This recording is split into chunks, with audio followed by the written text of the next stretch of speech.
सो ही hi hello everyone, मैं adorable Parul Uttarakhand से भी अभी सब सभी का अपने चैनल पर स्वागत करती हूँ। बड़ों को मेरा प्रणाम, छोटों को मेरा ढेर सारा प्यार और आशीर्वाद। आशा करती हूँ आप सभी अच्छे होंगे, अपना ख्याल रखें। तो आज फिर से अपना एक न्यू ब्लॉग लेकर मैं आ गई हूँ। तो आज मैं जा रही हूँ अपने ससुराल में। तो मैंने सोचा क्यों ना एक ब्लॉग बनाया जाए और आप लोगों को मिलाती हूँ। और मेरी सासू माँ को नहीं पता है कि हम लोग आ रहे हैं। तो एक तो पहले आज मेरे हस्बैंड लोग जा रहे हैं पहाड़ हरेला पूजने के लिए, भगवानों को, अपने ईष्ट को अपने गोरखनाथ मंदिर में चढ़ाने के लिए जा रहे हैं। पापा लोगों के साथ मेरे हस्बैंड चले जाएंगे और मैं जा रही हूँ घर में। तो मम्मी लोग को नहीं पता है कि मैं भी आने वाली हूँ। सेकंड, मुझे जाना है अपनी छोटी बेबी को मिलने के लिए, जो कि अभी मात्र 2 महीने की हुई है, यानी कि देवर की बेटी हुई, मेरी चाची सास की पोती हुई है। तो वहाँ भी मुझे उससे मिलने जाना है। तो मैंने सोचा क्यों ना एक ब्लॉग बना लूँ और आप लोगों को भी छोटी बाबू को दिखाऊंगी इस ब्लॉग में।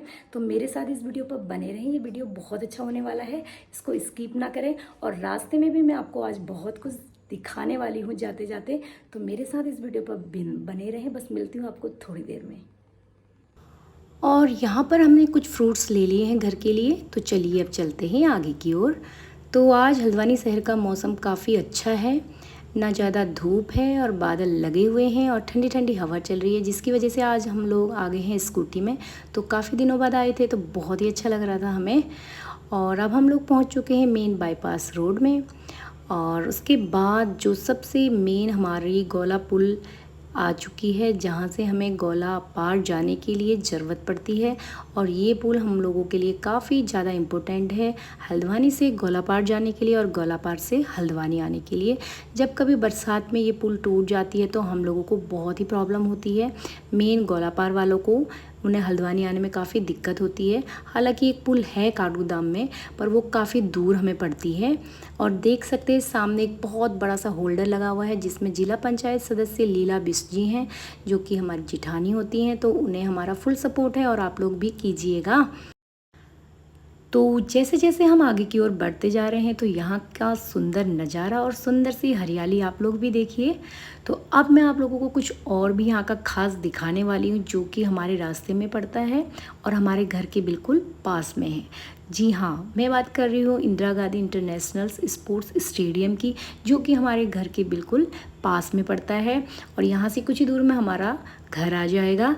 तो ये रहा अभी यहाँ का स्टेडियम, जहाँ पर अभी 38वें राष्ट्रीय गेम्स भी आयोजित किए गए थे, यानी कि 14 फरवरी को यहाँ पे उद्घाटन हुआ था 38वें राष्ट्रीय गेम्स का। तो ये है हमारा स्टेडियम, जो कि घर के पास है और हमारे लिए बहुत प्राउड की बात है। तो चलिए अब चलते हैं आगे की ओर।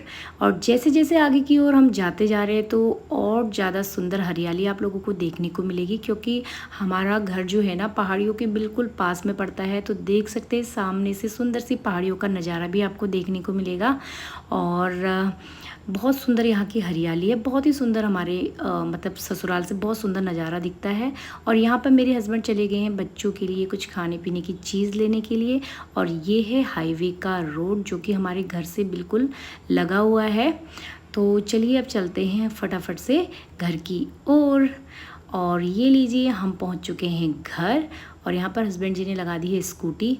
आज मम्मी को सरप्राइज़ तो दे रहे हैं, पर एक डर भी अंदर से बना हुआ है कि मम्मी लोग अंदर होंगे भी या नहीं, या कहीं गए तो नहीं।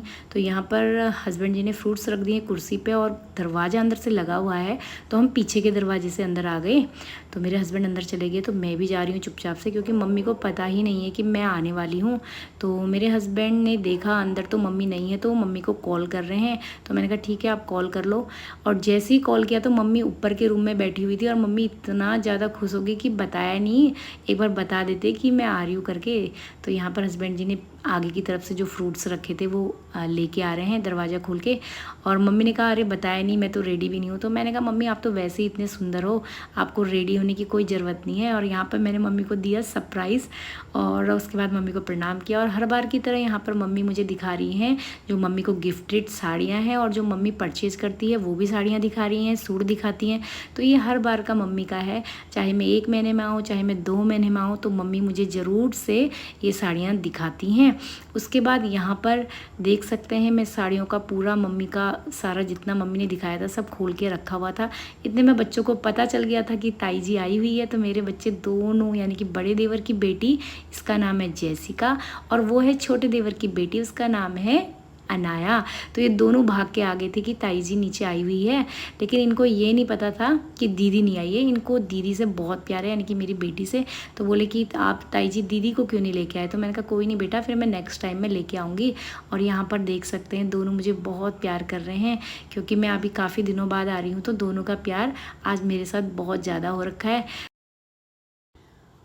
और यहाँ पर मिला था जेसिका को स्कूल से एक्टिविटी, जिसमें एक बादल के टुकड़े पर लिखा हुआ था पंचतंत्र द लॉयल मंगूस, यानी कि किसी चैप्टर का नाम लिखा हुआ था। तो वो मुझे दिखा रही थी, ताई जी ये मैंने बनाया है। तो मैंने कहा आपने बहुत अच्छा बनाया बेटा, ऐसी अच्छी अच्छी एक्टिविटी आगे को बनाते रहना। और यहाँ पर मेरी छोटी वाली देवर की बेटी थोड़ा नाराज़ होगी, ताई जी आप फ्रूटी क्यों लेके आए? क्योंकि फ्रूटी तो ऑलरेडी हमारे पास काफ़ी थी। तो मैंने कहा कोई बात नहीं बेटा, इस बार तो मैं ला गई हूँ, तो आप आज पी लो। और बाकी मुझसे कुछ शिकायत कर रही थी। और यहाँ पर साड़ियाँ इतनी फैला दी थी, तो उसमें से मुझे एक साड़ी बहुत अच्छी लगी। मैंने मम्मी से कहा मम्मी इसको फटाफट से मुझे पहन के दिखाओ। और मम्मी को वैसे सारे ही कलर अच्छे लगते हैं, बट ये वाला कलर स्काई कलर मम्मी के पास नहीं था। तो मैंने कहा मम्मी इसे आप रेडी करो और ये साड़ी आपको बहुत अच्छी लगेगी। मम्मी तो कुछ भी कलर पहने तो मम्मी को सारे ही कलर जमते हैं और सारे कलर अच्छे लगते हैं। तो मैंने कहा मम्मी से प्लीज़ मुझे एक बार आप फटाफट से पहन के दिखाओ। तो मम्मी ने साड़ी सूट में ही ये साड़ी फटाफट से पहन ली। और देख सकते हैं साड़ी अभी सलवार सूट में ही पहनी हुई है, फिर भी मम्मी को ये कलर कितना ज़्यादा सूट हो रखा है और कितनी प्यारी लग रही है मम्मी इस साड़ी में। अभी ये अच्छी तरह से मम्मी ने ना ब्लाउज़ वेयर किया है ना पेटीकोट, तो मुझे बहुत अच्छी लगी। तो मम्मी से आप रेडी करेंगी। उसके बाद मैंने सोचा बच्चे कहाँ चले गए, तो चलो बच्चों को देखा जाए। तो बच्चों ने यहाँ पर अपने लिए कुछ खेलने के लिए घर टाइप का बनाया हुआ था, जिसमें कि सारे सोफ़े के कुशन नीचे रखे हुए थे। तो यहाँ पर देखिए बच्चों ने कितने अच्छे से अपना एक घर बनाया हुआ है, जिसमें पिल्लों के नीचे कुछ खाने की चीज़ें रखी हुई हैं और एक पानी के बोतल में पानी भी भर के रखा हुआ है। तो देख सकते हैं कितने प्यार से दोनों के दो खेल रहे हैं। और सच बताओ ना, ये जो छोटा बचपना है ना, यही सबसे बेस्ट होता है, लाइफ का बेस्ट पार्ट है हमारी लाइफ का, जिसमें कोई टेंशन नहीं, कुछ भी नहीं, बिंदास जियो खाओ, है ना। अभी बहुत छोटे हैं, ज़्यादा जिम्मेदारी नहीं है पढ़ाई की, लेकिन कुछ 2-3 साल बाद इन्हें भी बहुत सी टेंशन पढ़ाई की आने लग जाएगी। तो उसके बाद मैं आ गई थी अंदर की ओर, क्योंकि मम्मी गई हुई है किचन में और हमने सरप्राइज़ दिया था। तो मम्मी ने पहले से ही अपने लिए खाना बना लिया था, पर मैं अचानक से आ गई थी।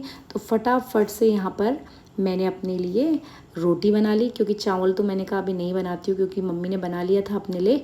अगर मैं बताती तो मम्मी रेडी कर देती।